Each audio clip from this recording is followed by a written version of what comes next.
Hello বন্ধুরা, রাধে রাধে। তোমাদের জানাই সপ্তমীর অনেক অনেক প্রীতি ও শুভেচ্ছা। বন্ধুরা, আজ হচ্ছে নবরাত্রি সপ্তম দিন, আমাদের সপ্তমী পুজো কমপ্লিট। তোমাদের সঙ্গে শেয়ার করছি। দেখো, সবসময় যেরকম দেখো সেরকমই আজকে শুধুমাত্র এই ঘটের যে শাড়ি কাপড়গুলো চেঞ্জ হয়, যেহেতু এক ঘটেই পুজোয় দেখো অনেকটা উঁচু হয়েছে বন্ধুরা, এখনও কিন্তু পরেনি। আজকে নিয়ে 7টা শাড়ি, 7টা আলতা, 7টা সিঁদুর, 7টা সাতজোড়া শাঁকাপলা সমস্তটাই 7টা করে দেওয়া হয়েছে, যেহেতু আজকে সপ্তমী 7 নম্বর পুজো। আর এইখানে দেখো মাকে আমি সাজিয়েছি, আজকে তো ভালো করে দেখাতে পারবো না।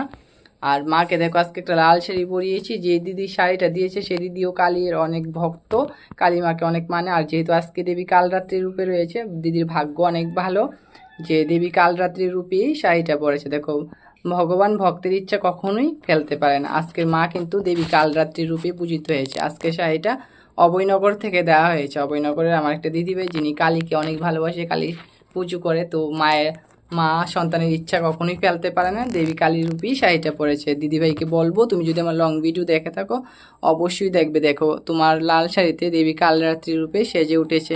অনেক অনেক প্রার্থনা রইল দেবীর চরণে, তোমার কালের সময় কাটুক। এবং আমার ফেসবুকের সঙ্গে, আমার মিষ্টি মেয়ের পরিবারের সঙ্গে যেই সকল ভক্তরা যুক্ত রয়েছে সবার জন্য প্রার্থনা রইল, সবাই যাতে কালরাত্রি কৃপাতে সর্বকাল দুষ কেটে যায় এবং অকাল মৃত্যু পাড়া কেটে যায়, ভালো হয়। আজকের দিনটা কালরাত্রির জন্য অনেক শুভ। তোমরা রাতে মায়ের সামনে গুড় রেখে প্রদীপ জেলে কালরাত্রি জপ ধ্যান করে সেই গুড়টা খেতে পারো, তাহলে তোমাদের যে মানে শারীরিক অসুবিধা চলছে, অবস্থা খারাপ, যাদের এরকম আচরোগাগ্রস্ত, তাদের ওই সমস্যাগুলো কেটে যাবে। আজকে আমাদের সপ্তমী পুজো সম্পূর্ণ। আর এখানে তোমাদের ভোগ দর্শন করাচ্ছি, দেখো বন্ধুরা।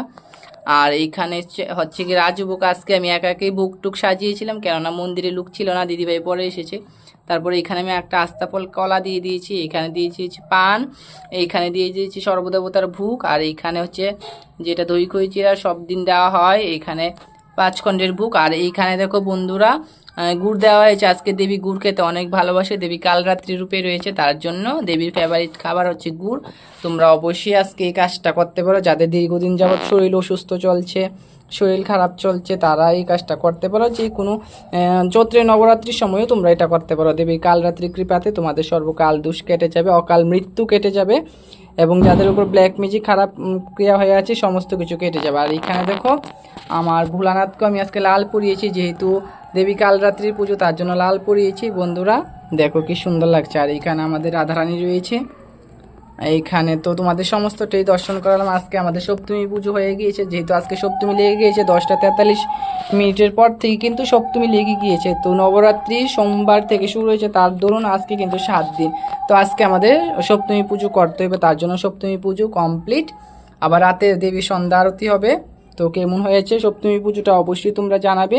আর সকলে দেবী কালরাত্রি প্রার্থনা করো, অকাল মৃত্যু থেকে, পাড়া থেকে, মরণক্রিয়া থেকে, যে সকল তান্ত্রিকরা মরণক্রিয়া খারাপ চালান বিধি করে রেখে সেই সমস্ত দোষ সমস্তটা দেবী কালরাত্রি কেটে দেয়। তোমরা এটা যে চৈত্র মাসে যে পুজো হয় সেই দিনেও তোমরা করতে পারো। এটাতে আহামরি কোনো কিছু দিতে হবে না, একটা প্রদীপ প্রজ্বলন করবে আর মায়ের সামনে তোমরা গুড় দিয়ে পুজো করবে এবং সেই গুড়টা সকলে খাবে। তাহলে যাদের উপর মরণক্রিয়া, কালো জাদু, বশীকরণ, টুটকা করা আছে, সেই সমস্ত কিছু সব কিছু মায়ের কৃপাতে কেটে যাবে। তোমরা যাতে ভালো থাকতে পারো, সুখ শান্তিতে থাকতে পারো, তার জন্যই তোমাদের সঙ্গে এটা শেয়ার করা। আর মায়ের শ্বাসটা কেমন হয়েছে, আমার মিষ্টি মা কিন্তু আজকে কালরাত্রি রূপে রয়েছে।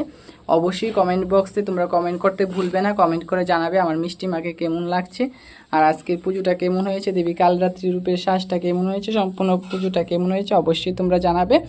তোমরা ভালো থেকো, সুস্থ থেকো। বছরের পুজোটা তো মোটেও ভালো নয়, তো তোমরা সাবধানে থেকো। আর তোমরা একটা কথা জেনে রেখো, নবমী লাগার হচ্ছে গিয়ে 25 মিনিট আর সপ্তমী ছাড়ার 25 মিনিট, এই সময়টা তোমরা কখনোই মায়ের দিকে তাকাবে না, কেননা এই সময়টা মা অনেকটাই উগ্র রূপে থাকে, এই সময়টা আমাদের জন্য ভালো হয় না। তো তোমরা সাবধানে থেকো।